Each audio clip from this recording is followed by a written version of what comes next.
Hello everybody, welcome to आपकी class. मेरा नाम है सानू सिंह राठौर और आज हम लोग पढ़ने वाले हैं मेंस्ट्रुएशन का पार्ट 3। इसमें हम लोग पढ़ेंगे क्यूब एंड क्यूबॉइड। ठीक है, तो फर्स्ट पार्ट में हम लोगों ने रोम्बस, ट्रेपीजियम, रेक्टेंगल, स्क्वायर ये सब पढ़ा था। सेकंड पार्ट में हम लोगों ने पढ़ा सर्कल एंड ट्रायंगल। अब आज थर्ड पार्ट है, यहाँ से हम लोग 3D स्ट्रक्चर स्टार्ट करने वाले हैं, यानी कि इसमें लेंथ, ब्रेथ और हाइट तीनों होगा। ठीक है, तो 3D स्ट्रक्चर का मतलब क्या होता है जनरली आपको पता होगा। इसमें हम लोग सबसे पहले केस लेंगे क्यूबॉइड का, फिर लेंगे क्यूब का। और आज हम लोग दो ही स्ट्रक्चर को पढ़ेंगे, ज़्यादा नहीं पढ़ेंगे। ज़्यादा केस में क्वेश्चन वगैरह कराएंगे तो काफ़ी टाइम हो जाएगा। तो सबसे पहले होता है कोई भी स्ट्रक्चर को समझने से पहले थोड़ी और बात कर लेते हैं कि जो मैंने दो पार्ट और बनाए थे मेंस्ट्रुएशन के, पार्ट 1 और पार्ट 2, वो आपको इसी वीडियो के नीचे डिस्क्रिप्शन में मिल जाएंगे। अगर आप ये डायरेक्टली देख रहे हैं तो उसको आप देख लीजिए, कोई प्रॉब्लम नहीं, क्योंकि सारे स्टेप अलग अलग हैं। पर आप वो भी जरूर देखिए क्योंकि वो भी आपका 2D पार्ट है। ठीक, उसके अलावा चैप्टर नंबर 1 से लेके 5 तक, यानी कि ये जो हमारा चल रहा है, ये 6 मिलाकर सारी वीडियोस लाइन से आपको नीचे डिस्क्रिप्शन में प्लेलिस्ट नाम का एक लिंक पड़ा होगा, उस पर क्लिक करके तो आपको सारी वीडियोस लाइन से मिल जाएंगी। वहां से आप एक एक करके सारी वीडियोस देख सकते हैं। जो भी क्वेश्चन आपको समझ में नहीं है आप इंस्टाग्राम पे पूछ सकते हैं, आप फेसबुक पे पूछ सकते हैं, या कमेंट में पूछ सकते हैं अगर वो पूछने लायक है कमेंट में। तो दूसरी बात, अब सबसे इम्पोर्टेंट बात है, आप लोग वीडियोस देखते हो पर वीडियो थोड़ा पूरी देखा करिए। बहुत मेहनत लगता है इतनी बड़ी बड़ी वीडियो बनाने के लिए, पर आप लोग जो है उसको 2 मिनट 3 मिनट देख के दर करके कमेंट करके चले जाते हैं। तो प्लीज़ थोड़ा सा स्टे करा करिए, थोड़ा रुका करिए ताकि वीडियो समझ में भी आए, क्योंकि आप रैंडमली किसी भी क्वेश्चन को देखेंगे तो आपको थोड़ा सा कम समझ में आएगा। तो बहुत बात हो गई, आज हम लोग अब स्टार्ट करते हैं क्यूबॉइड के साथ। क्यूबॉइड में सबसे पहले देख लीजिए स्ट्रक्चर आपका क्या है। स्ट्रक्चर ऐसा होता है, लेंथ, ब्रेथ एंड हाइट, 3 चीज़ें होती हैं। ठीक है, इन 3 चीज़ों से ही बनता है हमारा क्यूबॉइड। सबसे पहली बात है, इसमें टोटल सरफेस एरिया निकालना है। तो सरफेस एरिया का मतलब क्या होता है, कोई भी सरफेस है अगर उसका हमको मान लीजिए एरिया निकालना है। ठीक है, तो हम कैसे निकालते हैं, मान लीजिए ये सरफेस है ऐसा। ठीक है, तो इसमें हमको क्या दिख रहा है, लेंथ, ठीक है, और हाइट। ठीक, तो लेंथ और हाइट से इसका हमको पूरा एरिया मिल जाएगा। सिमिलरली अगर ये ऐसे पड़ा हुआ था, या मान लीजिए तिरछा ऐसा पड़ा हुआ था, मान लीजिए अब ये ब्रेथ मानना है। ठीक है, ये ब्रेथ हो जाएगी, इसमें हाइट तो जरा से भी नहीं है, तो ये ब्रेथ और ये लेंथ हो गई। तो यानी कि जब हाइट होगी तो हाइट को कंसीडर करना पड़ेगा, जब हाइट नहीं होगी तो हाइट को कंसीडर नहीं करेंगे हम लोग। तो जैसे आप समझने के लिए एक और तरीका हमारे पास है, जैसे जब हम लोग फ्लोर को देखते हैं तो फ्लोर हमारी ऐसे होती है, घर में मान लीजिए फर्श होती है वैसे होती है, लेंथ इंटू ब्रेथ। और जो दीवार होती है, वॉल, वो तो ऐसे होती है ना, हाइट इंटू ब्रेथ। और एक तरफ हाइट इंटू लेंथ भी होती है, क्योंकि देखिए इधर की जो दीवार है वो हाइट को और ब्रेथ को ले रही है। ठीक है, पर अगर आप इधर की दीवार को देखें, जैसे मोबाइल को समझाया था आपको, तो ये हाइट भी ले रहा है और साथ साथ में लेंथ को भी ले रहा है, यानी कि हाइट इंटू लेंथ और and height into breadth and length into breadth. 3 structure होते हैं आपके पास। बाकी जो सामने वाले होते हैं उनका जस्ट सेम होता है। जैसे ये आपका लेंथ और हाइट था, तो सामने वाला भी लेंथ इंटू हाइट हो जाएगा। इस तरीके से यहाँ पे फॉर्मूला बन जाएगा, लेंथ इंटू ब्रेथ फ्लोर का। फिर डबल हो जाता है, क्यों अभी बताता हूँ आगे, प्लस HL, यानी कि हाइट और लेंथ ये वाली साइड और ब्रेथ इंटू हाइट ये वाली साइड। अब इसका डबल क्यों किया, क्योंकि लेंथ इंटू ब्रेथ सिर्फ फ्लोर का नहीं होता है, रूफ का भी होता है। HNL जो हमारा H इंटू L है, ये जो इसका है सामने वाले का, जितना आप उधर का भी वही एरिया होगा। तो इस तरीके से हमारा जब डबल हो जाता है, तो यहाँ पे हमने समझ लिया TSA, जैसे टोटल सरफेस एरिया बोले या TSA बोले, कुछ भी बोला जा सकता है, इसका शॉर्ट फॉर्म है। बाकी वॉल्यूम आपको पता होता है, LBH है, कोई दिक्कत की बात नहीं, length into breadth into height. अब आ जाते हैं डायगोनल पे। डायगोनल आपको सिंपली पहले फार्मूला याद कर लीजिए, L into B, L square plus B square plus H square. ठीक है, फार्मूला आपको याद होना चाहिए। अभी मैं बताऊंगा आपको कि ये फार्मूला कैसे आता है। ठीक है, ये 3 चीज़ों पे ही सारा आपका क्यूबॉइड बेस होता है, इसके अलावा ज़्यादा पढ़ने की जरूरत नहीं पड़ेगी। बाकी जो चीज़ें होंगी वो इन्हीं में ही होती रहेंगी, बाकी और कोई फार्मूला नहीं आएगा आपका। अब अगला हमारा स्ट्रक्चर एक या शेप बोल लीजिए, क्यूब है। तो अगर क्यूबॉइड आपको आता है तो क्यूब को बताने की कोई जरूरत ही नहीं है, बस खाली क्या है इसमें LBH सब डिफरेंट मेजरमेंट रखते हैं। पर क्यूब में क्या होता है कि L भी A होगा, मतलब L B और H सेम होता है, सिंपल बात। यहाँ पे देखिए छोटा बड़ा, यहाँ पे ये एकदम एक्यूरेट होता है, सेम। इसमें total surface area 6A square हो जाता है। कैसे, देखिए L की जगह पर A रखिए, B की जगह पर A रखिए, तो A स्क्वायर हो जाएगा, ये भी A स्क्वायर हो जाएगा, ये भी स्क्वायर हो जाएगा, 3A स्क्वायर हो जाएगा ये, और डबल कर देंगे तो 6A स्क्वायर हो जाएगा। तो TSA हमारा ये हो गया। डायरेक्ट आप फॉर्मूला याद रखिएगा, क्योंकि वहाँ पे ये सब करने में टाइम आपका वेस्ट होगा एग्जाम वगैरह में। फिर वॉल्यूम की बात कर लेते हैं। वॉल्यूम मतलब कि जैसे L into B into H, तो ऐसे A into A into A, तो ए क्यूब हो जाएगा, सिंपल बात है। इसी तरह से डायगनल, डायगनल आप कैसे निकालेंगे, √3a लिखा हुआ है, एल स्क्वायर की जगह पर ए स्क्वायर, बी स्क्वायर की जगह पर ए स्क्वायर, इसकी जगह पर ए स्क्वायर, ए स्क्वायर ए स्क्वायर ए स्क्वायर, यानी कि 3a स्क्वायर अंदर हो जाएगा। अब ए स्क्वायर ऐसे हो जाएगा ना आपका, बता देता हूँ मैं यहाँ पर, 3a स्क्वायर पूरे में रूट, अब ए तो रूट में स्क्वायर है तो स्क्वायर वाला बाहर आ जाता है ना, तो ए अटक कर दीजिए और √3 यहाँ पे ऐसे ही पड़ा रहेगा अंडर में, मतलब रूट में 3 रहेगा, सिर्फ ए बाहर आ जाएगा आपका। तो यहाँ से आप समझ गए डायगोनल का फार्मूला। बाकी अब हम लोग मूव करेंगे कि कैसे हम इस फार्मूले को निकाल सकते हैं। अगर कोई बोल देता है फार्मूला नहीं, आपको फार्मूला ही ड्राइव करना है, तो कैसे क्या करेंगे। तो उसके लिए मैंने यहाँ पे पहले से लिख लिया है ताकि स्ट्रक्चर बनाते समय मुझे कन्फ्यूजन ना हो, पर मैं आपको यहाँ पे समझाऊंगा, आप आराम से समझिए, कोई प्रॉब्लम की बात नहीं। Derivation of diagonal formula of cuboid. Cuboid इसलिए लिखा क्योंकि हम लोग स्टार्टिंग करेंगे क्यूबॉइड से, उसी से ही क्यूब मिल जाएगा, इसलिए हम लोग पहले क्यूबॉइड को देखेंगे। पहले क्या मतलब, वही इंपॉर्टेंट है ज़्यादा। अब आ जाते हैं कैसे। देखिए क्यूबॉइड हमारा क्या होता है, LBH इस शेप में होता है। यहाँ पर भी मैंने बताया LB, ये H है या फिर ये H कह लीजिए, सेम बात होती है। अब यहाँ पे देखिए हुआ क्या है, सबसे पहली बात है कि डायगोनल होता क्या है। देखिए डायगोनल क्या होता है, इस कोने में, मतलब कि अगर मैं ऐसे खड़ा हूँ तो उस कोने के चीज को फील करिएगा, उस कोने की चीज को उस कोने से मिलाना है, मतलब कि ऐसे, ठीक है। ये होता है डायगोनल आपका, उस कोने का उस कोने से, ठीक है। यानी डायगोनल हमारा अगर हमको निकालना है तो अपने तरफ का कोना ये वाला से उधर का सबसे कोना जो होता है वो वाले को हमको जाना होता है। ये देखिए मैंने नीले वाले से बनाया, आपको दिखाया। सेम चीज यहाँ पर भी तो होगी, यानी ए से स्टार्ट करेंगे और जी तक जाएंगे, यही तो हमारा डायगोनल होगा। यानी कि हमको फाइंड क्या करना है, AG साइड फाइंड करना है, साइड तो नहीं कह सकते हैं, AG डिस्टेंस फाइंड करना है, ठीक है। सबसे पहले देखिए मैंने क्या किया यहाँ पे, मैंने ABCD ये जो नीचे वाला फ्लोर, इसको मैंने उठा के सीधा सीधा यहाँ पे आपके सामने रख दिया, ठीक है। और ये हमारा एक रेक्टेंगल, मतलब ये इसके डिजाइन मत जाइएगा, ये अगर हमारा साइज देखा जाए तो रेक्टेंगल ही तो है एक, ये लेंथ है ये ब्रेथ है, ठीक है। यानी कि ये लेंथ है ये ब्रेथ है। देखिए AC ये चीज हो गया, ये पॉइंट से ये पॉइंट, DC ये हो गया। तो यहाँ पे नीचे वाला फ्लोर जो है उसको हमने खड़ा खड़ा यहाँ पे रख दिया। इससे फायदा क्या हुआ, फायदा ये होगा हमारा, अब यहाँ से हम लोग निकाल लेंगे AC। कैसे, क्योंकि रेक्टेंगल है, बनेगा 90 डिग्री, 90 डिग्री बनेगा तो हम AC यानी कि हाइपोटेनस का स्क्वायर कर सकते हैं। हाइपोटेनस का स्क्वायर क्या होता है, बाकी दोनों जो साइड होती है इनका स्क्वायर। तो यानी कि CD का स्क्वायर और AD का स्क्वायर, यानी L square plus B square is equal to A square, यानी A square is equal to B square plus L square. यहाँ से आपको मिल गया हाइपोटेनस से AC स्क्वायर। AC चाहिए हमको, पर हमको देखते हैं आगे जरूरत पड़ेगी तब हटाएंगे, अभी हम लोग इसको AC स्क्वायर के फॉर्म में ही रखते हैं। इसको इक्वेशन 1 बना दिया। अब देखिए हमारे पास कौन कौन सी साइड हो गई है, सही से देखिएगा, ये साइड हो गई है, ठीक है, ये गई, और एक ये साइड है GC, नीला वाला देखिएगा, ये मिल गया। ये भी तो 90 डिग्री बनेगा, मैं C यहाँ से हटा रहा हूँ, ध्यान रखिएगा, ये भी तो 90 डिग्री बनेगा आपका। ये नीली वाली लाइन और ये साइड वाली जो हाइट, इसको हम बोल लेते हैं, ये भी 90 डिग्री हो गया। अब देखिए फायदा क्या होगा, अब हुआ क्या है कि ये जो हाइट है, ये हाइट और ये नीचे नीचे उस कोने में, यानी कि नीचे नीचे उस कोने में जो AC हमने निकाला है, AC जो निकाला है वो क्या है, इस कोने से यहाँ C से वो A कोने तक के लिए तो गया है। इसका मतलब क्या है कि हमको ये डायरेक्शन मिल गई है इस कोने से उस कोने की, और हाइट तो हमको पता ही थी।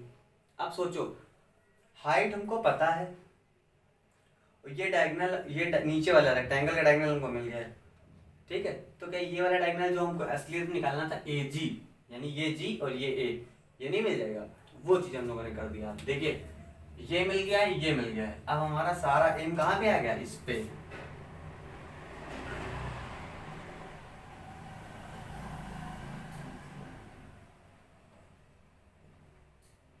दिख रहा होगा, ये जो AG है यह हमारा डायगोनल हो गया, यहाँ पे 90 डिग्री था, तो यहाँ पर भी हम लोग पाइथागोरस थ्योरम लगा देंगे। पाइथागोरस थ्योरम लगाने से क्या होगा, AG का स्क्वायर इज इक्वल टू बाकी दोनों साइड का स्क्वायर, यानी कि G यहाँ C था, GC स्क्वायर और AC स्क्वायर, ठीक है। वही चीज क्या लिखा है, AG square is equal to AC square, यहाँ पर C लिख देता हूँ दोबारा से,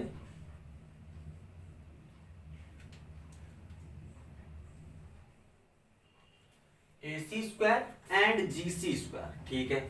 अब सबसे सिंपल बात, AC स्क्वायर तो हमने अभी भी निकाला है, L square plus B square, तो AC की जगह हम लोग रख देंगे L square plus B square. बाकी GC हमारा कुछ हमको पता ही है, हाइट है। GC जैसे EA हाइट है, वैसे यहाँ पर GC भी हाइट है, तो ये हाइट का स्क्वायर नहीं हो जाएगा, GC स्क्वायर मतलब हाइट का स्क्वायर। अब सिंपली देखिए आप, AG square is equal to L square plus B square plus C square, ये हो गया।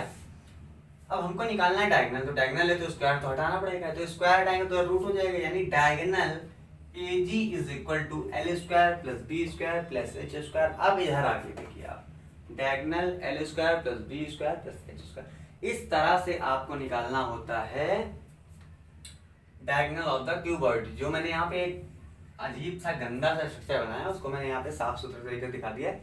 ये AC है, ये वाली लाइन, ये CG है ऊपर, और ये GC है। ये ऐसे नहीं है किसी बोर्ड पे, ऐसे नहीं है, इस कोने स्टार्ट होके A जो G हमारा है इस कोने पे, और A हमारा उस कोने पे नीचे, ऐसा है, ठीक है। तो हमारा यहाँ पे डायगोनल है हमको। अगर क्यूब होता तो क्या करते हैं हम, क्यूब होता तो L B A H सबके जगह A रख देते हैं हम, तो A square plus A square plus A square, वही 3A स्क्वायर होता। सेम बात यहाँ पर हो गई, तो यहाँ पर हमारा क्यूब के लिए प्रूफ करने की जरूरत नहीं पड़ती। प्रूफ भी कर दोगे तो क्या करोगे आप, यहाँ पे जो रेक्टेंगल बना रहा है स्क्वायर बनेगा, यहाँ पे A हो जाएगा, सब जगह A हो जाएगा, जहाँ पर L और H और B होगा वहाँ पे आप A कर दीजिए, काम सारा वही करना है। तो ये तरीका था, ये आपकी बुक में नहीं था, पर मैंने सोचा आपको बता देता हूँ ताकि आपको पता तो हो ये डायग्राम कैसे निकल आता है, क्योंकि रेक्टेंगल को तो बताया था मैंने, तो ये भी जरूरी था, बट ये 3D है इसलिए इसको लोग इग्नोर करा करते हैं, तो आप इसको जरूर लिख लीजिए अपनी कॉपी में। अब हम लोग मूव करते हैं आगे के क्वेश्चंस की तरफ। तो क्वेश्चन है हमारा सबसे पहला, इजी क्वेश्चन है, बाकी इससे भी इजी क्वेश्चन बुक में आपके, वो मैं होमवर्क में दे दूंगा, आप प्रैक्टिस कर लीजिएगा, पर यहाँ पे मैं बताऊँ उस लायक का नहीं है वो, ठीक है। तो पहला क्वेश्चन हमारा है, 3 solid cubes of side 1 centimetre 6 centimetre and 8 centimetre are melted to form a new cube. पहली बात तो यहाँ पे ये है कि आपको ध्यान रखना है कि क्यूब बोला गया कि कीबोर्ड बोला गया, यहाँ पे बोला गया क्यूब, ठीक है। और एक क्यूब के लिए सिर्फ एक साइड देते हैं, आप वॉल्यूम निकाल सकते हो उसका, क्योंकि उसकी साइड सेम होती है। तो यहाँ पे उन्होंने बोला है 3 सॉलिड क्यूब हैं, एक क्यूब है हमारा, उसकी साइड गिवन है 1 सेंटीमीटर, दूसरा क्यूब है हमारा A1 मान लेते हैं ना, A1 A2 क्योंकि 2 3 3 है ना, दूसरे का हमारा गिवन है 6 और तीसरे का 8, 6 सेंटीमीटर एंड 8 सेंटीमीटर। बोला गया कि इनको मेल्ट करा दिया गया, और मेल्ट करके एक बनाया गया। क्या बनाया गया, एक क्यूब बनाया गया, ठीक है। तो यहाँ पे साइड थी A1, यहाँ पे साइड थी A2, यहाँ पे साइड थी A3। अगला वाला मेल्ट करके जब एक क्यूब बनाया गया, उसकी साइड है A, कैपिटल A इसलिए लिए क्योंकि स्मॉल यहाँ पे यूज कर लिया हम लोगों ने। अब सबसे बड़ी प्रॉब्लम ये है कि इनकी तीनों की साइड तो पता है, पर इनकी साइड तो पता नहीं है, ठीक है। और पूछा यही गया है कि हमको बताइए surface area of this new volume, यानी कि SA यानी TSA ऑफ न्यू वॉल्यूम, अरे यार न्यू क्यूब, और आपको पता है TSA of cube is 6A square, यानी कि आपको हमेशा पता होना चाहिए साइड, तभी आप निकाल पाएंगे सरफेस एरिया। और साइड यहाँ पे A थी तो हम लोग यहाँ पे A की जगह पर अपना वाला A कर लेते हैं ताकि फॉर्मूले में मिस्टेक ना हो। चलिए, पर आपको साइड नहीं पता तो आप क्या करेंगे, वॉल्यूम के साइड, वॉल्यूम से जाएंगे, इन तीनों को पिघला कर ही तो नया वाला बनाएगा। मान लीजिए यहाँ पे 3 क्यूब थे, एक ये था, एक ये 8 है 8 वाला, एक ये 6 वाला और 8 वाला। अब वो अलग बात है, ये ऐसे होते हैं, वो उस पर मत जाइए। इनको पिघला के तो एक बनाया गया तो वो बड़ा होगा, अलग सी बात है। अब देखिए पिघला कर, यानी कि अगर एक ग्लास में आपके पास पानी है, उसने आपने उसको 3 छोटे छोटे ग्लास में भर दिया, तो जो पानी था वो तो उतना ही था। पानी मतलब कैपेसिटी, कैपेसिटी मतलब वॉल्यूम, वॉल्यूम तो इतना ही है ना, यानी कि V1 वॉल्यूम का पहले वाले का प्लस वॉल्यूम दूसरे वाले का प्लस वॉल्यूम तीसरे वाले का is equal to the volume of new. नए वाले के वॉल्यूम के बराबर होगा। आप समझ गए होंगे इस चीज को।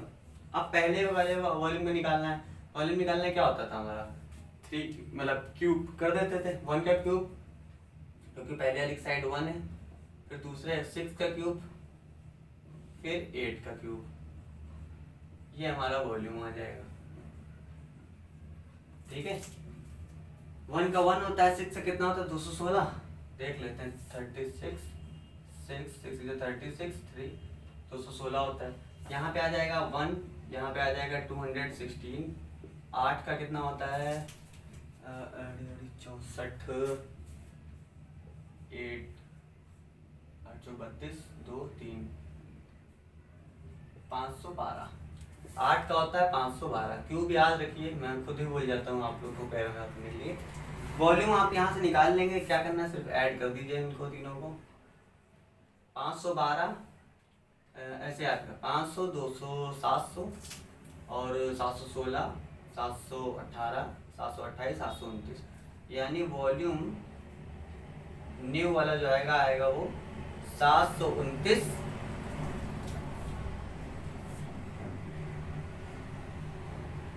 सेंटीमीटर क्यूब वॉल्यूम मिल गया आपको। अब ध्यान करिए, वॉल्यूम का फॉर्मूला क्या होता है। वॉल्यूम का अभी तो हम लोगों ने वॉल्यूम का फॉर्मूला नहीं लगाया ना यहाँ पे न्यू वाले के लिए, यानी कि V new is equal to A cube, ये तो होगा, यही होता था क्यूब के लिए। V न्यू हमारा 729 गिवन है और ए क्यूब हमारा ए क्यूब रहेगा, यानी A is equal to cube root of 729, यानी कि 729 किसका होता है बताइए। 1 का 2 का 3 4 8 9 9 का होता है। ठीक है, कैसे 9 का पता चला, 8 का भी हम लोगों ने निकाला था 512 था और 10 का होता है 1000, तो बीच में सिर्फ 9 बचा, यानी A is equal to 9 centimetre. पर अभी बातचीत खत्म नहीं हुई, उन्होंने बोला है कि आप हमको TSA निकाल के दिखाइए। तो TSA of new cube, TSA is equal to 6 A की जगह पर 9 स्क्वायर 81 इंटू 6 कर देंगे, 81 इंटू 6, 6 कम 6 6 48, 486 सेंटीमीटर स्क्वायर। यूनिट का जरूर ध्यान रखिएगा क्योंकि ये सरफेस एरिया है, तो आपका यहाँ पे स्क्वायर फॉर्म में रहेगा। यहाँ पे साइड था तो मतलब सिर्फ लेंथ थी एक, तो सेंटीमीटर में था। यहाँ पे क्यूब था तो देखिए वॉल्यूम था तो क्यूब कर दिया गया था।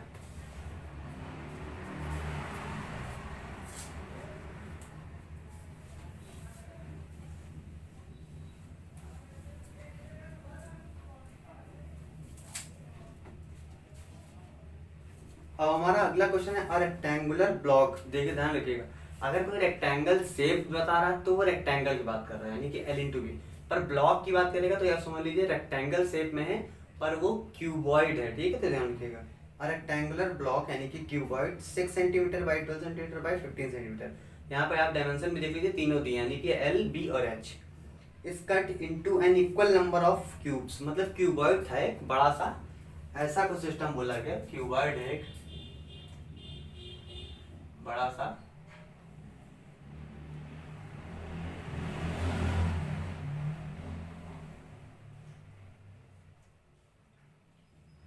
इसको कट कर दिया गया छोटे छोटे इक्वल क्यूब में, मतलब कि ऐसे क्यूब बना दिए गए होंगे। पर आपको ये नहीं पता है कि कितने क्यूब बने होंगे, जो भी बनता है, पर आपको ये नहीं पता है कि कितने क्यूब बने। मतलब कि इसका जो वॉल्यूम है वो इसका वॉल्यूम होगा, वॉल्यूम तो सेम होगा, कितने बने ये नहीं पता ना। ये तो हमको पता है कि काट दिए गए, पर एक बात और बोलिए कि इक्वली काटे गए, यानी जितने भी क्यूब हैं सब इक्वली काटे गए। ठीक है, तो आप देखिए जैसे कुछ अभी जब क्वेश्चन को आप देखेंगे तो आपके मन में एक ख्याल आएगा कि ये हमारा क्यूबॉइड है अगर, तो उसको आराम से काटते हैं क्यूब के फॉर्म में 3। पर आप एक बार देखेंगे कि जब आप काट रहे होंगे तो जरूरी नहीं कि आपको 3 क्यूब लाइन से मिल जाए अच्छे से। हो सकता है 2.5 हो जाए।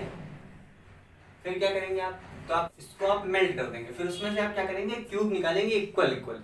और ये भी ध्यान रखेंगे कि बचे कुछ भी ना उसके अंदर, मतलब पूरे इक्वल इक्वल क्यूब भी हो और बचे कुछ ना।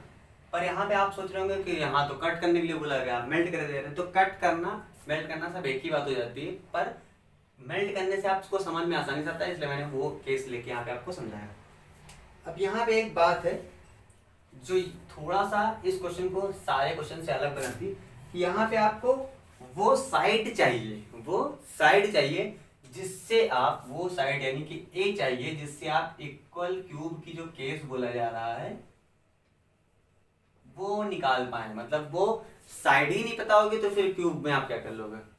तो इसके लिए क्या करना होता है कि पहले जो बड़ा वाला आपको क्यूब दिया है, क्यूबॉइड दिया है, उसके बारे में पता होना चाहिए। यानी एल दिया है 15, 12 और 6 दिया है, एल बी एच, ये आपका दिया हुआ है। इसके बारे में इससे हमको बनाना है, तो इसके लिए एक सबसे अच्छी ट्रिक होती है, मेथड बोलिए, ट्रिक बोलिए, कुछ बोलिए, पर वो आपको याद रखना है। जब भी आपको इनमें से तीनों में से एक ऐसी साइड निकालनी जिससे कि ये वाला क्यूबॉइड इक्वल इक्वल क्यूब में कन्वर्ट हो जाए, तो आपको बस कुछ नहीं करना है, HCF लेना है बाकी, क्योंकि उससे एक ऐसी कॉमन साइड मिल जाएगी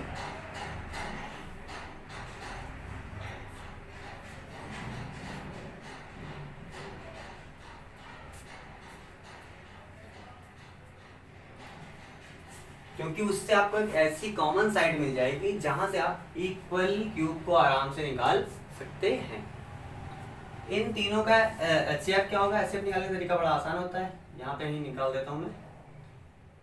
15 है, 15 को लिखिए 5 into 3, 12 को लिखिए 4 into 3, 6 को लिखिए 2 into 3। HCF मतलब क्या होता है, जो सब में कॉमन हो जाए। 3 सब में कॉमन है, यानी HCF हमारा आ गया 3। ठीक है, अब सिंपल काम करना है, वॉल्यूम से वॉल्यूम में ही गेम हुआ है, तो पहले वॉल्यूम निकालेंगे बड़े वाले का। Volume of cuboid simple is equal to L into B into H. 15 दहम 150, 30 180, 18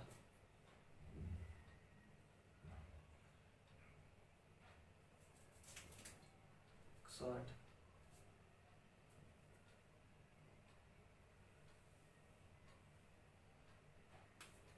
108 एंड 0 सेंटीमीटर में गिवन है, सेंटीमीटर क्यूब कर दिया। ठीक है, बड़े वाले का वॉल्यूम मिल गया आपको। अब छोटे वाले का वॉल्यूम निकालना है। छोटा वाला कोई एक, volume of new cube is equal to side, बताया अभी आपको, यही साइड हो जाएगी, यानी क्यूब है 3 का, डायरेक्ट क्यूब कर दीजिए। होता ना ये क्यूब, 3 का क्यूब कितना होता है, 3 3 जा 9, 9 3 जा 27।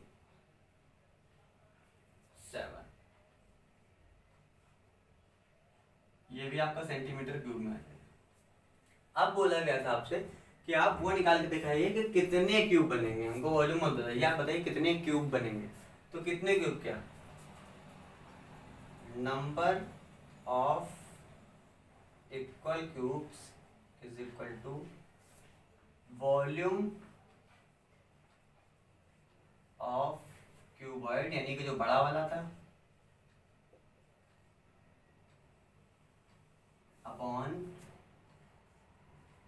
वॉल्यूम ऑफ न्यू क्यूब, मतलब किसी एक का, क्योंकि कई बने होंगे, हमको एक का पता है और एक ही के बराबर सारे होंगे। तो यहाँ पे क्या आ जाएगा आपका 1080 अपॉन 27। 9 एकम 9, 9 दूनी 18, 0 9 3 27, 3 चौक 12, 40 क्यूब्स बन जाएंगे। अगर इतने बड़े वॉल्यूम क्यूबॉइड को कट किया जाए तो छोटे छोटे 40 क्यूब ऐसे बन जाएंगे जिनका सबका इक्वल वॉल्यूम होगा। सिंपल चीज थी, बस यहाँ पे मेन फंडा HCF का था। ये अगर आपको पता होगा तो इजी, नहीं पता होगा तो इजी नहीं लगेगा। अगला क्वेश्चन है हमारा, अ cube of H 15 centimetre is emerge completely in a rectangular vessel. मतलब कि एक वेसल है आपका रेक्टेंगुलर वेसल। वेसल मतलब बर्तन, बर्तन का वॉल्यूम तो होता ही, मतलब वो रेक्टेंगुलर शेप का है। पर याद करिए पिछले में मैंने बताया था रेक्टेंगुलर ब्लॉक या शेप जहाँ पे आ जाएगा हाइट के साथ तो वो 3D हो जाता है। 3D मतलब वो रेक्टेंगल के बजाय क्या हो जाता है, क्यूबॉइड हो जाता है। यानी कि आपका ये वेसल है, मान लीजिए रेक्टेंगुलर, ठीक है। इसमें एक क्यूब डाल दिया गया है जिसका वो है 15 सेंटीमीटर। इसमें यहाँ पे आ गया ये 15 सेंटीमीटर का क्यूब डाल दिया गया, 15 सेंटीमीटर, ठीक है। तो अब सोचिए ये वेसल था, ठीक है, इसमें पानी भरा हुआ, वेसल यहाँ तक है, पानी मेन पानी का रहने की, यहाँ पे पानी भरा हुआ है।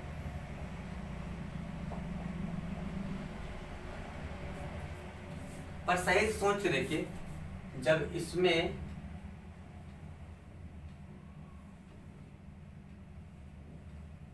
यही सेम चीज है, ठीक है। जब इसमें ये क्यूब नहीं था, छोटा वाला जो क्यूब इसके अंदर पड़ा लोहे का, एक नदी है, नदी तो बहुत बड़ा एग्जांपल है, ग्लास है उसमें आपने इतना बड़ा क्यूब डाल दिया, तो वो क्यूब डालेंगे तो गिलास का पानी ऊपर नहीं आ जाएगा, वही बात। यानी पहले पानी सिर्फ यहाँ तक रहा होगा, ये पूरा ऐसे भरा हुआ था, और उसमें आपने बुक से ये डाल दिया, ठीक। तो ये जब गया तो इसने क्या हुआ, इसके अंदर थोड़ी सी जगह घेर ली और ये पानी थोड़ा सा ऊपर आ गया, तो यहाँ आ गया, इसीलिए यहाँ पर लेवल मैंने थोड़ा सा ऊपर बना दिया। मान लीजिए इतना इंक्रीमेंट हो गया है, थोड़ा सा जो इंक्रीमेंट हुआ है ये पानी है, पानी मतलब वॉल्यूम है, इंक्रीज किसमें हुआ, वॉल्यूम में। और कितना इंक्रीज होगा, जितना इस गुटके का क्यूब का वॉल्यूम रहा होगा। यानी कि increase in the increased volume of the water is equal to the volume of this cube which is immersed in the vessel. यानी यहाँ पे आप सिंपल एक इक्वेशन बना देंगे, क्वेश्चन तो मैं लिखता ही नहीं है, सतन लिखता हूँ। यहाँ पे देखिए क्या होता है, increase in volume is equal to, volume मतलब वाटर ऊपर उठ गया, ठीक है, is equal to the volume of immersed cube, मतलब जो क्यूब डुबोया गया है उसका वॉल्यूम, ठीक है। तो जो अब हमारा इंक्रीज इन वॉल्यूम, यहाँ पे देखिए इंक्रीज इन वॉल्यूम, यानी ये वॉल्यूम क्या मतलब, इस बर्तन की बात चल रही है सिंपल। तो बर्तन हमारा रेक्टेंगुलर शेप का था, ठीक है, और इस रेक्टेंगुलर शेप के बर्तन का जो हमें हाइट और वो दिया है, लेंथ इनटू ब्रेथ दिया है, लेंथ था और ब्रेथ था 20 और 25, 20 और 25, ठीक है। यानी कि इस रेक्टेंगल का है तो 3D, पर हमको हाइट नहीं दी, L और B गिवन है। तो अब हम यहाँ से क्या कर सकते हैं, यही अब हमसे पूछा भी गया है कि जो वो बताइए आप कितना ऊपर पानी गया, कितनी हाइट ऊपर पानी गया, ऊंचाई बताइए कितनी गई। तो आप सबसे सिंपल क्या करेंगे, वॉल्यूम का मतलब क्या होता है, L into B into H, होता नहीं होता, ये हो गया इसके लिए। या फिर कभी कभी क्या होता है, यहाँ पे इसको मान लेते हैं H को अलग और L इंटू बी को मान लेते हैं बेस एरिया। तो आप इसको भी ऐसे लिख सकते हैं, बेस एरिया इंटू हाइट, ये भी आप लिख सकते हैं, is equal to volume of immerse cube. Immerse cube 15 centimetre का था और क्यूब है तो क्यूब का क्यूब कर दीजिए, मतलब कि 15 का क्यूब कर दीजिए, 15 का क्यूब कर दिया आपने। 225 का आप करेंगे 15 के साथ, 5 25 का 5 हाथ से लगा 2, 5 दूनी 10 तो 12 का 2 हाथ से लगा 1, 5 दूनी 10 और 1 11, 1, ठीक है, 5 7 3 4 43 75, सही है ना, नहीं यार 33 75, 33 75 इसका वॉल्यूम आ जाएगा। और हमको निकालना था हाइट, तो ये जो बेस एरिया है ये इधर आ जाएगा, यानी कि 33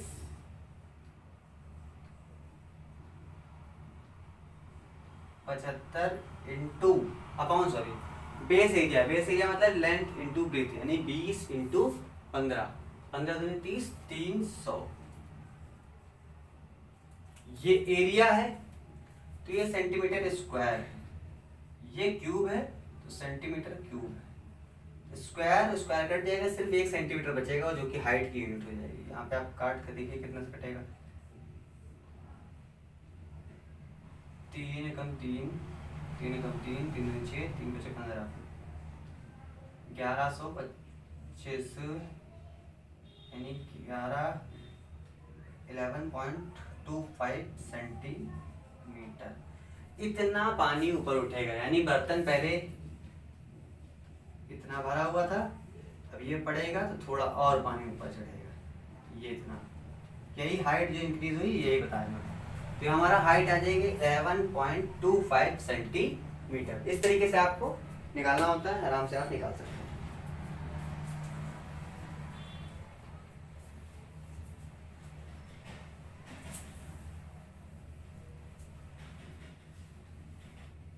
अब हम लोग देखेंगे next question. Our room is 3/2 times as long as it's broad. ठीक है, मतलब कि जितना वो ब्रॉड है उसे 3/2 टाइम्स वो लॉन्ग है। ठीक है। The cost of carpeting at ₹3 carpeting में पड़ रहा था इसको भी तक 3.25 पर मीटर स्क्वायर इज इतना, मतलब कि रेट भी दिया है, कॉस्ट भी दिया है। ठीक है। And the cost of papering the walls के लिए भी दिया गया इतना रुपीज दिया है। If 1 door and 2 window occupy 8 metre square, find the dimension of the room. बहुत बढ़िया क्वेश्चन है। यही क्वेश्चन जो होते हैं इसको बच्चे देख के कहते हैं बस इसके आगे सर हम नहीं पढ़ पाएंगे, चुप हो जा भाई। देखिए क्वेश्चन में बोला क्या गया, सबसे पहले तुझसे बोला गया कि लेंथ आपकी 3/2 है, तो पहले मान लेते हैं breadth is x centimetre. Centimetre में ले लिया अपनी तरफ से, आंसर जो आएगा वो सेंटीमीटर में आ जाएगा। इसी तरह से लेंथ आपकी जो हो जाएगी वो हो जाएगी 3/2 ऑफ ब्रेथ सेंटीमीटर। ठीक है। अब आगे का काम क्या हो जाएगा, रेट ऑफ कारपेटिंग दिया है, रेट ऑफ कारपेटिंग मतलब कारपेट लगाना है, कहाँ पे, नीचे पूरे मना कारपेंटिंग कारपेट बिछवा देना। रेट दिया है और साथ साथ में कॉस्ट भी दिया है, किसका, पूरा जो रुपए कारपेट लगाने में लगा वो भी दिया है। फिर दिया है रेट ऑफ पेपरिंग। पेपरिंग कहाँ पे होती है, सिर्फ वॉल्स में, छत पे नहीं होगी, छत पे मतलब उस पार नहीं, इधर से भी रूफ पे नहीं होगी, फ्लोर पे भी नहीं होगी। रेट ऑफ पेपरिंग और कॉस्ट ऑफ पेपरिंग भी दिया है। ठीक है, क्योंकि रेट भी चाहिए उनको, क्योंकि उन्होंने LBH पूछा है पूरा, तो बाकी सारी चीजें उन्होंने दे दी। अब देख लेते हैं क्या क्या दिया गया है। 3.25 रुपीज पर मीटर स्क्वायर रुपए खर्चा किए इसने 175.50 रुपीज, यानी हर मीटर स्क्वायर के लिए इतने रुपए लगेंगे और टोटल घर में इतने रुपए लगेंगे, रूम में मतलब। फिर पेपरिंग के लिए 1.4 पर मीटर स्क्वायर और टोटल कॉस्ट दे दी इन्होंने 240.80। ये रुपीज है, ध्यान रखिएगा, कुछ और ना समझ लेना। रुपए में कोई लफड़ा नहीं पसंद हमको। साथ साथ में बोला गया एक डोर है, 2 विंडो है, ये भी गिवन है, समझ लीजिए। 1 डोर जो कि रूम में होती है, 1 door and 2 Windows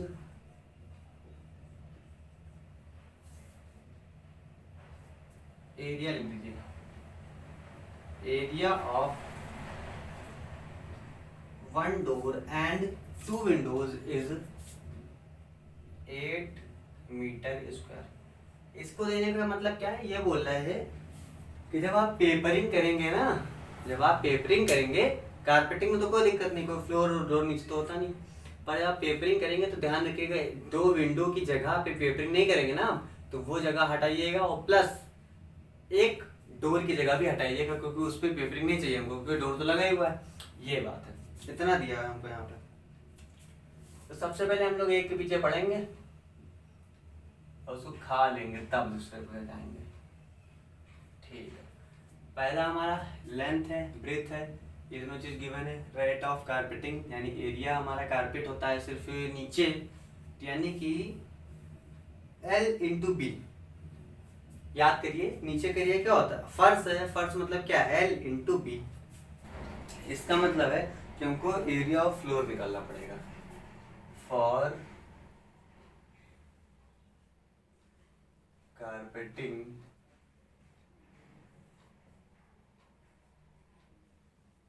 area of floor, area of floor का मतलब एक हिसाब से क्या हो गया, हमारा रेक्टेंगल ही हो गया, यानी length into breadth.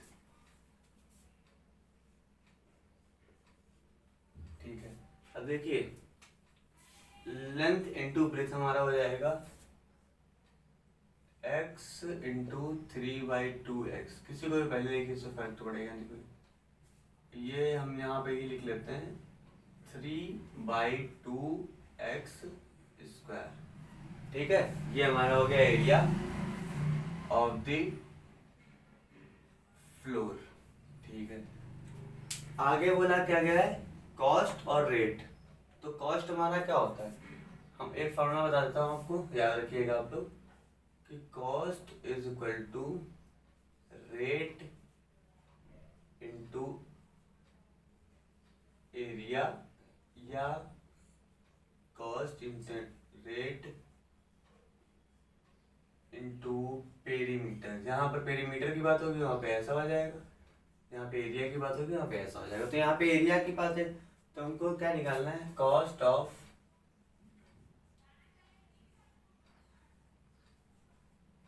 Carpeting is equal to rate of carpeting into area of floor. मतलब कि area available for carpeting, simple बात है। तो फ्लोर ही है तो उसको अवेलेबल अभी सब लिखने की क्या जरूरत है। ठीक है, तो हमारे पास ये तीनों चीज अवेलेबल हैं, कॉस्ट, रेट एंड एरिया, और हमको एरिया से रिलेटेड चीज ही फाइंड करनी। तो हम लोग क्या करेंगे, एरिया को एक तरफ कर लेंगे, area of the floor is equal to cost upon rate हो जाएगा। आप लोग पूरा लिखिएगा, मैं छोटा लिख रहा हूँ थोड़ा सा। इज इक्वल टू कॉस्ट हमारा 175.50, रेट है 3.25। ठीक है, इतना है। इसको कट कर लेते हैं पहले हम लोग। अगर 25 से इसको कट करें तो 25 7 175 और 25 दूना 50। ठीक है, 25 से कम 25, 25 3 75, ये आ जाएगा हमारा यहाँ पे। अब आगे देखिए, एरिया भी तो गिवन है तो उसको भी लिख लेते हैं इधर, 3/2x square is equal to 702/13। इतना हो गया। अब क्या कर सकते हैं, आप इसको 3 1 जा 3, 3 2 जा 6, 3 3 जा 9 और 3 4 जा 12, ये भी कट गया हमारा। ठीक है, तो हमारा हो गया 234। अब हम लोग क्या करेंगे, लिख देंगे x square is equal to 234 गुणे 2/13। ठीक है, अब यहाँ पे जाहिर सी बात है 13 से शायद कट ही रहा होगा, क्योंकि स्क्वायर के फॉर्म में है और इतना टफ देते नहीं कि पॉइंट वगैरह में ज़्यादा है। तो एक बार ट्राई करते 13 से, 13 एकम 13 बचा 10, 13 हाँ 13 8 देखिए 18 बार में कट गया। ठीक है, इसका मतलब हमारा ये एक्स स्क्वायर इक्वल टू आ गया 36। ठीक है, that means x is equal to 6। क्योंकि लेंथ ब्रेथ है तो दो वैल्यूज आएंगी, +6 -6 दो वैल्यूज आती रूट के बाद, पर लेंथ कभी -2 तो हो नहीं सकती, इसलिए हमारा जो x आ जाएगा, x मतलब हमारा क्या है, ब्रेथ आ जाएगा, जो वो हो जाएगा 6 सेंटीमीटर। और जबकि लेंथ हमारा जो है, ब्रेथ करते डायरेक्ट उसको, लेंथ हमारा है कितना, 3/2 कर दीजिए इस चीज का, 6 का 3/2 यानी 18/9, 9 सेंटीमीटर। यानी लेंथ भी मिल गई हमको, ब्रेथ भी मिल गया। अब हमको निकालना हाइट। हाइट निकालने के लिए अगला प्रोसेस पे चलते हैं हम लोग, है ना।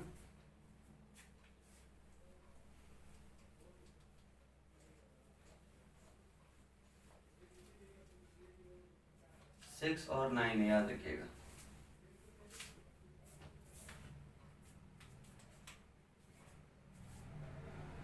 ये आ गया है 6, ये आ गया है 9।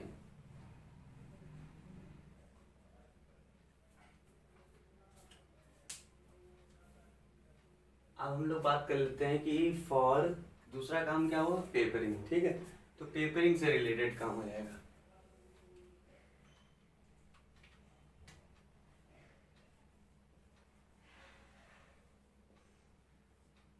फॉर पेपरिंग, तो देखिए पेपरिंग करने के लिए सीधे सीधे क्या आपके पास जो जितनी भी वॉल्स होती है उन्हीं पे पेपरिंग होती है, 1 2 3 4। ठीक है, तो एरिया ऑफ 4 वॉल्स डायरेक्टली आप याद रख सकते हैं, या मैं बताने जा रहा हूँ वहां से आप याद कर लीजिए।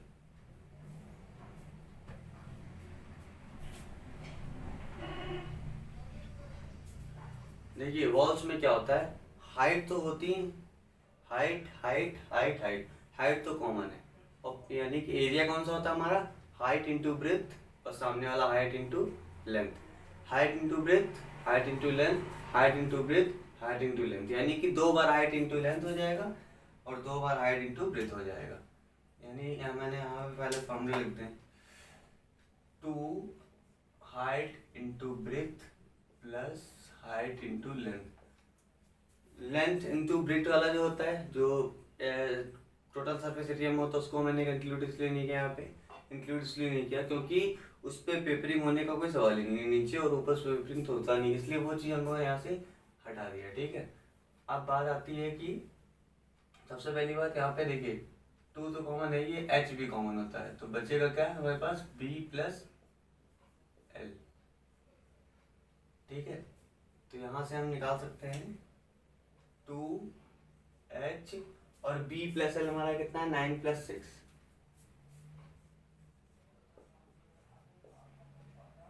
9 6 15 होता है, 15 और 2 30, 30h सेंटीमीटर स्क्वायर। क्यों, क्योंकि ये एरिया है इसलिए सेंटीमीटर स्क्वायर कर दिया। अब यहाँ पे कॉस्ट ऑफ पेपरिंग,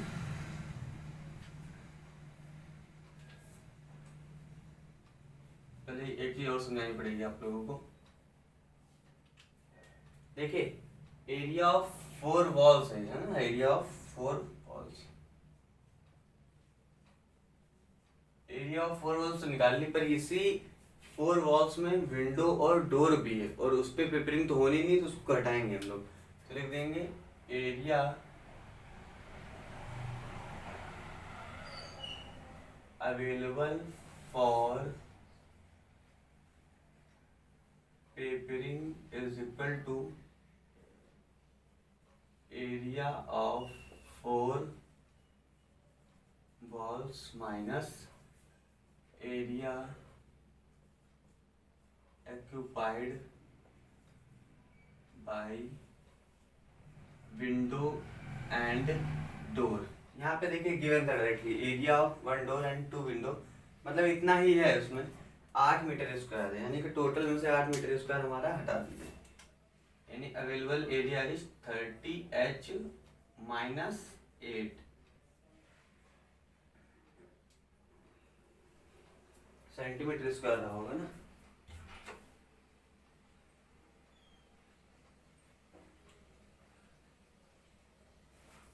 एक खास बात और भी है,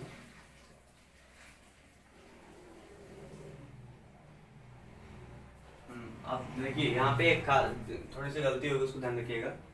area of 1 door and 2 windows 8 metre square, यानी कि ये जो हमारा सारा जो भी दिया है डायमेंशन वगैरह सब मीटर में दिया हुआ है, पर शुरुआत में पता नहीं था, वहाँ पे ऐसे बोल दिया गया तो मैंने सेंटीमीटर ले लिया। तो यहाँ से आप हर जगह से सेंटी हटा दीजिए, वरना मीटर गड़बड़ा जाएगा आपका। ठीक है, यहाँ पे जैसे यहाँ पे लिखा हुआ था पर मीटर स्क्वायर, यहाँ मैंने आइडिया नहीं लगा, ध्यान नहीं दिया, तो आप जहाँ जहाँ सेंटीमीटर लिखा गया था वहाँ पे मीटर स्क्वायर कर लीजिए, फर्क नहीं पड़ता। तो ये हो गया हमारा एरिया अवेलेबल फॉर। अब फिर से वही केस कि area available for papering is equal to, यानी area for papering is equal to cost of papering. जैसे पिछला फार्मूला था सेम चीज है, यहाँ पे देखते हैं। एरिया निकालना है तो क्या करेंगे आप, कॉस्ट अपॉन रेट कर देंगे, cost of papering upon rate of papering. ठीक है, कॉस्ट है हमारा 240.80 अपॉन रेट है 1.40 और एरिया फॉर पेपरिंग कितना निकाला इन लोगों ने, इतना 30 माइनस 30h-8, इतना हमारा एरिया गिवन है। इसकी मदद से हमको हाइट निकाल लेना, बाकी सारा क्वेश्चन तो सिंपल हो ही गया है, बाकी सारा क्वेश्चन खत्म ही हो गया है। तो यहाँ पे मैं थोड़ा सा मिटा देता हूँ।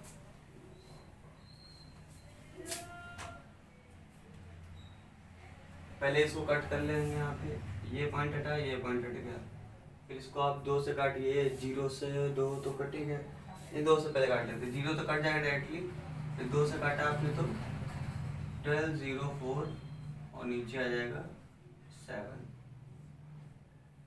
ठीक है, अब आगे देखते हैं। यहाँ पे 30H इज इक्वल टू 1204/7 और ये माइनस काट कर जाएगा तो प्लस काट हो जाएगा। ये कट रहा है कि नहीं कट रहा, 7 5, हाँ ठीक, 7 एकम 7 बचा 5, यहाँ पे ये हो गया 50, तो 7 7 49 कट जाएगा, फिर एक बच जाएगा तो 7 दूनी 14 हो जाएगा, यानी 30H is equal to 180, H is equal to 180/30, इतना आ गया आपका। अब हम यहाँ पे क्या कर लेंगे, इसको कट कर देंगे 6 मीटर। इससे हमको यहाँ पे पता चल गया कि हमारा जो हाइट होगा रूम का वो हो जाएगा 6 सेंटीमीटर, ब्रेथ 9 और लेंथ, ब्रेथ 6 और लेंथ 9। तो यहाँ पे तीनों डायमेंशन हमको मिल चुकी है, यही हमारा क्वेश्चन था। सबसे अच्छा क्वेश्चन था अभी तक का, आसान है काफ़ी ये, और थोड़ा सा लंबा होता है, 2 मतलब L/B निकाल पाओगे आप पहले वाले केस से, फिर हाइट के लिए दोबारा से वो पूरा प्रोसेस करना पड़ेगा। तो अगर आपको प्रोसेस करने में बोर नहीं महसूस होता है और आप अच्छे से कर पाते हैं मतलब एक्टिवली, तो गलती नहीं होगी। पर अगर आप आधे सवाल में बोर हो गए तो आपसे गलती होने का चांस ज़्यादा रहेगा। क्वेश्चन है, a cubical box with cover have dimension 15, 66 and 10, मतलब कि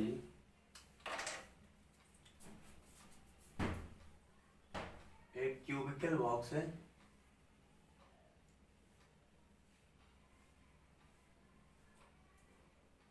क्यूबिकल क्या, क्यूबॉइडल कीजिए, क्योंकि इसकी जो लेंथ ब्रेथ वगैरह है सब अलग अलग है।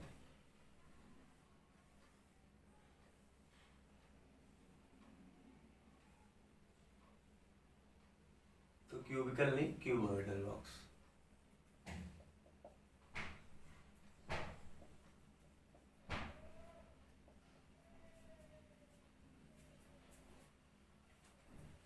और यहाँ पे इनकी जो डायमेंशन गिवन है वो गिवन है 15, 10 एंड 6, यानी L हमारा है 15, B है 10 और हाइट है 6 या ब्रेथ 6 है, वो उससे फर्क कोई नहीं पड़ता, तो सब मीटर में गिवन है। ठीक है, ये एक बॉक्स था कवर के साथ, मान लिया जैसे केक का बॉक्स होता है, किसी चीज़ का बॉक्स होता है, उसमें कवर होता है, तो उसको आप खोल देंगे तो उसका एरिया क्या होता है, बढ़ जाता है। एरिया मतलब जो एरिया कवर करेगा वो बढ़ जाएगा, क्योंकि ऐसे मान लीजिए ये हमारी कॉपी है, ऐसे हमारी कॉपी है, तो इसका ये जो ऊपर वाला कवर होता है अगर इसको मैं खोल दूँ ऐसा करके तो एरिया बढ़ गया। अब इतना बड़ा हो गया, पहले सरफेस एरिया सिर्फ इतना दिख रहा था सिंपल वाला। तो उस हिसाब से ये क्वेश्चन करना है हम लोग को कि इसको बोला गया है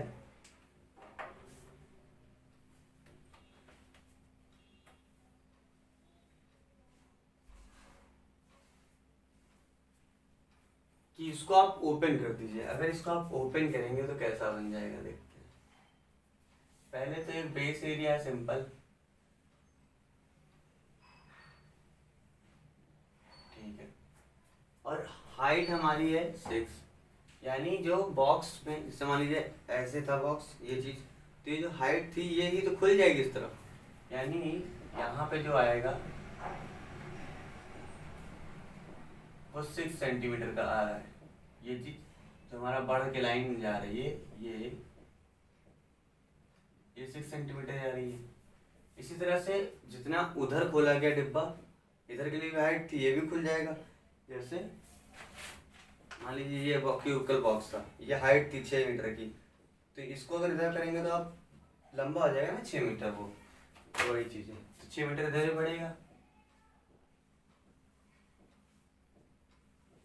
ये भी 6 ही मीटर है, ये चीज मतलब ये है ना। साइज में मत जाइएगा, मैं हाथ से बना रहा हूँ तो ऊपर नीचे हो सकता है, पर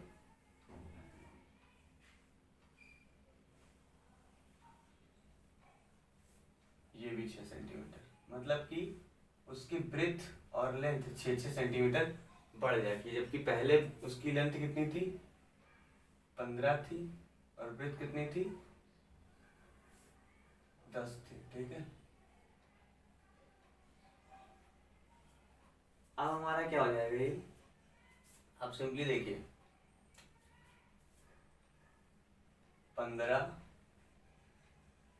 इधर भी 6 बढ़ेगा, बॉक्स इधर भी तो खुलेगा, तो ये आप मत भूलिएगा, एक तरफ मत करिएगा, 6 सेंटीमीटर इधर का हो गया, यानी जो नई लेंथ जो हो गई वो हो गई 15 + 6 + 6 मीटर। उसी तरह से जो नई ब्रेथ हो गई वो ऊपर भी 6 नीचे भी 6 और बीच में 10, यानी 10 + 6 + 6। और सबसे इम्पोर्टेंट बात यहाँ पे जो बॉक्स है वो खोलने के बाद पूरा एरिया कवर कर रहा है, मतलब वो ऐसा नहीं होगा कि ऐसा बॉक्स हुआ इतना ये कवर किया फिर यहाँ छूट गया, ऐसा कुछ नहीं हो रहा। ऐसा भी बॉक्स हो सकता ना, पर हमारा बॉक्स कैसा है, पूरा एरिया कवर कर रहा है, इसलिए उसमें कोई भी गैप नहीं है। ये हो गया L/B। अब यहाँ पे बात आ जाती है कि इसको सॉल्व कैसे करना है, तो इसका पूछा गया आपसे सिर्फ और सिर्फ एरिया। एरिया में क्या करते हैं, एरिया इक्वल टू, अभी तो रेक्टेंगल बन गया ना, एरिया ऑफ रेक्टेंगल यानी L/B। L कितना है हमारा 15, 6 21, 6 27, 6 6 12 हो 2, 12 10 22, कितना आ गया 7 दूनी 14 का 4 हाथ से लगा 1, 7 14 15, 154 हो गया। फिर 2 से करेंगे आप, 2 दूनी 4, 2 दूनी 4, ये आ गया 4, ये आ गया 9, ये आ गया 5, तो 594 आपका मीटर स्क्वायर एरिया आ जाएगा। या आपने एक क्यूबॉइडल बॉक्स को ओपन कर देंगे एक रेक्टेंगुलर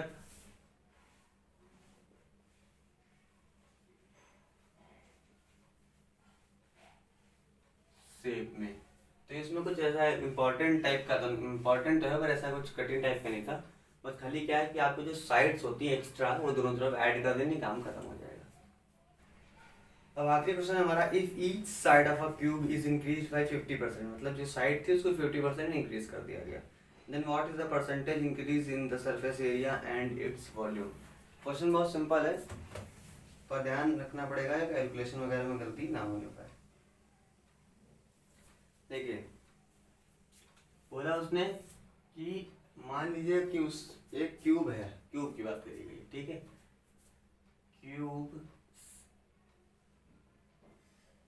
साइड इंक्रीज बाय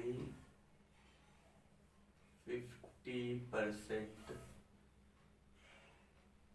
और बात किसकी चल रही, क्यूब की, तो क्यूब को यहाँ पर ब्रैकेट में ले लेते हैं ताकि आपको याद रहे। तो 50% इंक्रीज करी गई। तो पहले हम मान लेते प्रीवियस साइड कितनी थी, पहले साइड कितनी थी, तो मान लो क्या बोलते हैं इसको,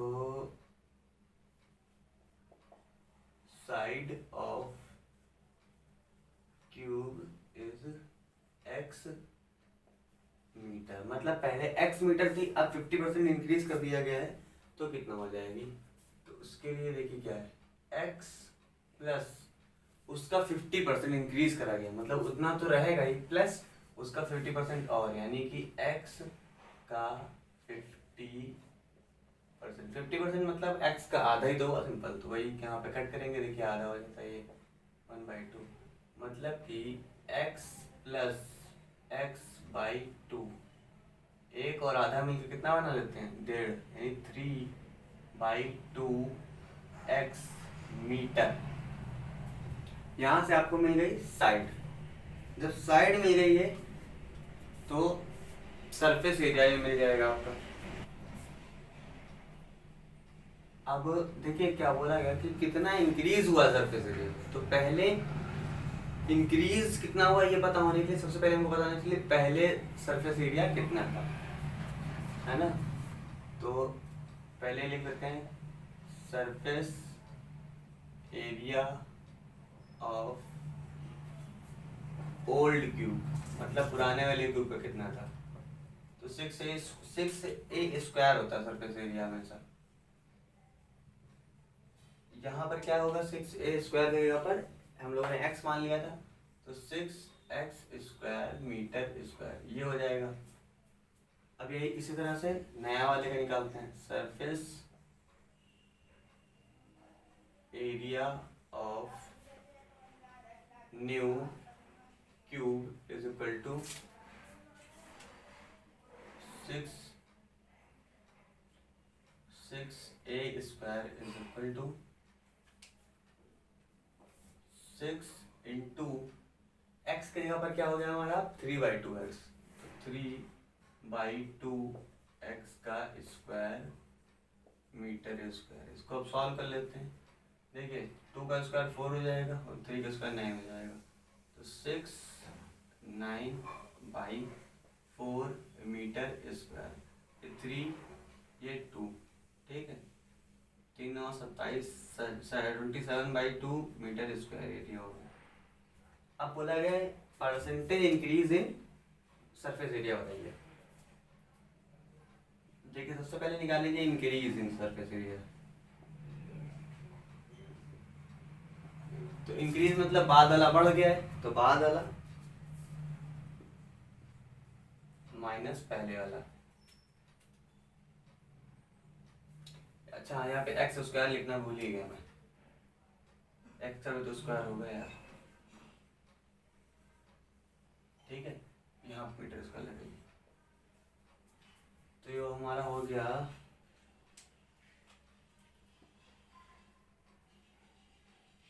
एक्स स्क्वायर माइनस, और ये हो जाएगा हमारा 6x स्क्वायर पुराना वाला। अब दोनों को सॉल्व करना है, तो 6 3 12 हो जाएगा। तो 27 माइनस 12 कितना हो जाएगा, 24 3 15, 13 में से 7 में से 12, ठीक है, 15/2 x स्क्वायर।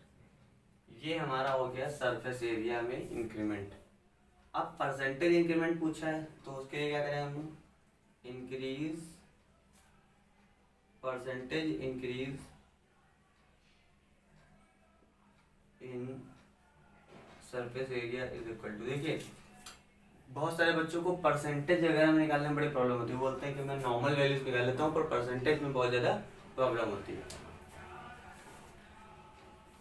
तो देखिए होता क्या है ऐसे केस में, आपसे जो पूछा गया है वो निकालना है आपको। तुलना किससे करी जाती है, उसको रखते हैं नीचे। तुलना मतलब ये बोला गया था ना कि नया वाला वॉल्यूम सरफेस एरिया पुराने वाले से, तुलना किससे करी गई, पुराने वाले से। तो नीचे क्या रखेंगे हम, पुराना वाला 6x स्क्वायर। कितना ज्यादा है, ज्यादा मतलब घटाओ पहले कितना ज्यादा है, तो वही तो हम लोगों ने यहाँ पे घटा के देख लिया इतना ज्यादा है, एक्चुअल में तो ज्यादा है तो इतना ही है, पर परसेंट में पूछा है इसलिए इंटू 100। जिससे तुलना करे वो नीचे, जितना ज्यादा हो या कम हो, कम होता तो अपोजिट घट जाता, वो ऊपर इंटू 100। ठीक है, एक्स स्क्वायर कट जाएगा, यहाँ बचा आपका 15/12 इंटू 100, 3 बचे 15, 3 चौक 12।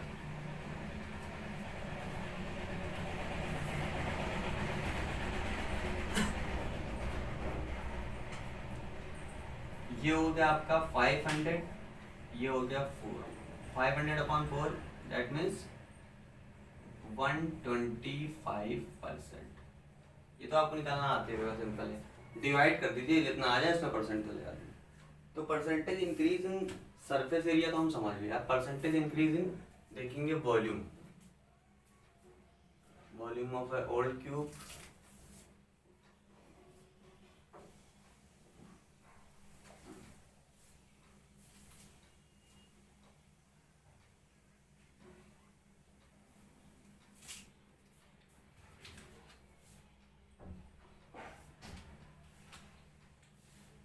वॉल्यूम निकालना सरफेस की तुलना में इजी हो जाता है, क्योंकि क्यूब में आप जानते हैं ये क्यूब हो जाता है। ठीक है, तो साइड तो यही इंक्रीज हुई है। अब देखते हैं पहले ओल्ड वाले का वॉल्यूम, यानी वॉल्यूम ऑफ ओल्ड क्यूब। पहले क्यूब कितना था हमारा, फॉर्मूला पहले देख लेते हैं, ए क्यूब यानी कि साइड का क्यूब, साइड हमारी कितनी थी पहले, एक्स थी, तो एक्स का क्यूब मीटर क्यूब, ये यूनिट हो गई।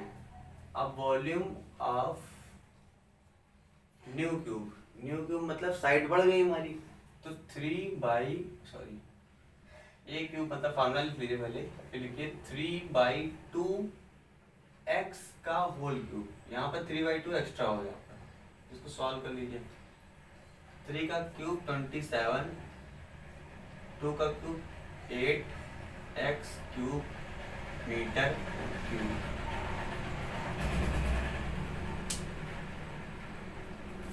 अब इंक्रीज इन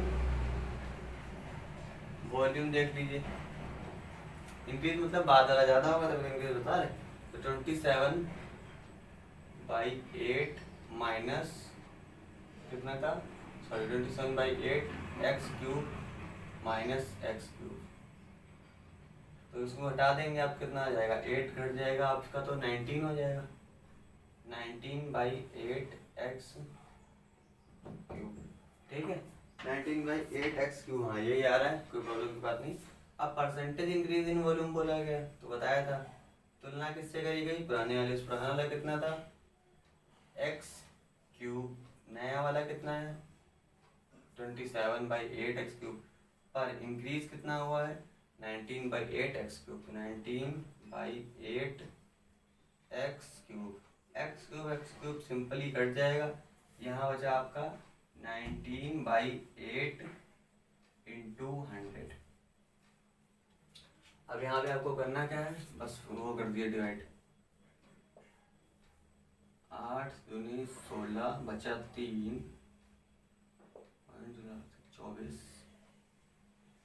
24, फिर एक बार कर लेते हैं 6, 8 7 56, यानी आपका आ गया ये 237%। कितना इंक्रीमेंट हो गया, 237%। थोड़ा और आगे करेंगे तो और परसेंटेज मिल जाएगा, पर ओवरऑल 237%। अब आप सोच रहे होंगे 237% तो बहुत ज़्यादा है, 200 गुना से भी ज़्यादा। इस 200 गुना मतलब क्या, 2 गुना से भी ज़्यादा। देखिए यहाँ पे क्या है, सिंपली देखिए, आपकी वैल्यू अगर यहाँ पर सेम हो तो 100% आएगा, क्योंकि कट जाएगा 100 बचेगा। जैसे जैसे ऊपर वैल्यू बढ़ेगी वो 100 के ऊपर जाने लगेगी। अब ऊपर वैल्यू देखिए क्या है, 8 से डबल से भी ज़्यादा है, 8 2 16 यानी 2 डबल से ज़्यादा है, इसका मतलब 200% से ज़्यादा आंसर भी आपका आएगा। तो दोस्तों ये थी वीडियो आपकी थर्ड पार्ट की क्यूब एंड क्यूबॉइड का। तो इसमें मैंने जितने भी इस तरह के क्वेश्चन होते थे, काफ़ी क्वेश्चन और भी होते हैं, पर जितने क्वेश्चन आपके सिलेबस में हैं, मतलब बुक्स वगैरह में दिख रहे हैं, वो मैंने बता दिया आपको, और अच्छे क्वेश्चन थे। साथ ही साथ बाकी सारे क्वेश्चन मैंने इसलिए नहीं बताया, 2-4 बार छोड़ दिए ताकि आपको प्रैक्टिस करने में मजा आए, क्योंकि अगर सारे मैं बता दूंगा तो आपको पता चल जाएगा आंसर उसका, तो आपके पास वो इंटेंशन नहीं होगी मुझे खुद से करना है। तो आप जरूर से जरूर खुद करिए। वीडियो के एंड में आपको वीडियो के एंड में ही होमवर्क के फॉर्म में आपको कुछ क्वेश्चंस मिल जाते हैं, आपको वहां से आप प्रैक्टिस करिए, और साथ साथ में जो है मतलब फीडबैक देते रहिए। जो क्वेश्चन आपको समझ में नहीं आ रहा पूछिए जरूर। और क्या बोलते हैं उसको, जितनी बाकी वीडियोस हैं चैप्टर नंबर 1 से लेकर 6 में जो भी कराया मैंने, उन सबका डिस्क्रिप्शन में लिंक है, साथ ही साथ इसका भी, इसके पहले वाले जो पार्ट है सारी वीडियोस का लिंक आपको वहां से मिल जाएगा। तो आप प्लीज़ करके सारी वीडियो जरूर देखें। मिलता हूँ अगली वीडियो में, धन्यवाद।